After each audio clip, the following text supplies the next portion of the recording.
This is the part that officially creates your LLC. And in most states, you do this through your Secretary of State website. The form is usually called Articles of Organization or something similar. To file, you'll enter your basic info like your LLC name, your business address, and your registered agent. You will also choose a management type, which is just who runs your LLC. Member managed means the owners run it day to day. Manager managed means you name one person or a small group to run it for you.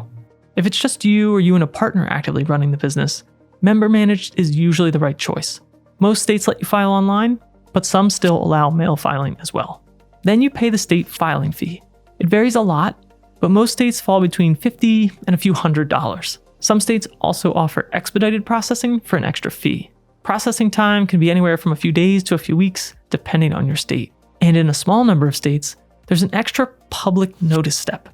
For example, in New York, you may need to publish a short notice in local newspapers announcing your LLC formation. One last thing to be aware of is the organizer. The organizer is simply the person who submits the filing. And in some states, that name becomes public record.